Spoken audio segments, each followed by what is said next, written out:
I really hope that the EPA will continue to partner with Congress so we can make sure that all of our communities have the healthy outcomes that they deserve. With that, I yield back. Gentleman yields back. I thank him for being efficient with his time. We're running out of it, and I now recognize the gentleman from Alabama, Mr. Palmer, for 5 minutes. I will remind everybody that the witness has to leave at approximately 12:30, so we're trying to hurry through. Mr. Palmer. Thank you, Mr. Chairman, and thank you, Administrator Zeldin, for being here. I am, like some of my colleagues, concerned about some of the decisions that the EPA has made, but I'm looking at it from a little different perspective. For instance, there was a rule on lime dust emissions that was put forward by the EPA last summer, even though their EPA's own scientific assessment said that emissions from lime manufacturing industry were already acceptable with an ample margin of safety. This rule would impose $2 billion on the industry, which gets passed on in multiple ways. Most people think of lime in the context of the manufacture of cement products, but it's also used to enhance soil quality. There are a number of other uses for it. Administrator Zeldin, is the EPA now taking a look at some of these rules that I think have gone outside of what's necessary and imposing an unnecessary cost on our economy and on people?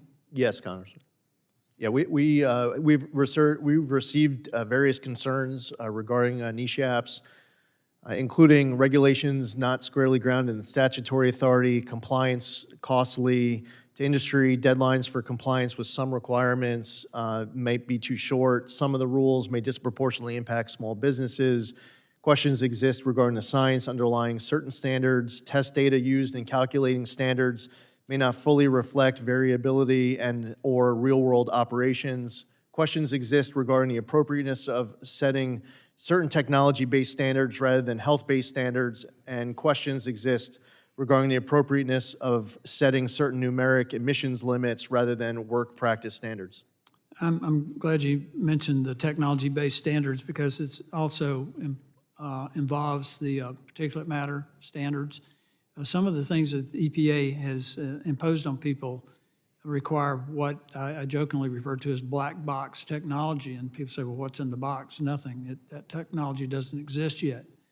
And it poses enormous costs on the economy, but also on city governments that gets passed on to consumers. So I'm hoping that the EPA will take a more scientific approach to some of these rules, but also go back and look at the science behind some of the rules that have been imposed by the past administration and possibly consider repealing those. There's something else that I want to talk with you about that I think is really critical right now, and that is our ability to have access to rare earth elements. China controls 94% of the rare earth refining. They have the largest deposit of rare earth elements in the world. The United States, I think, 7th on that list. And we're finding ourselves in a position where there's not a single major refinery for rare earth elements in the Western Hemisphere. There's only 9 in the world, 8 are in China, 1's in Malaysia. I think that we're at a point where we're going to have to look at permitting, look at the regulations in order for the United States to catch up, to secure the supply chain that we need. And there are multiple opportunities to do this. You can find rare earth elements in coal ash.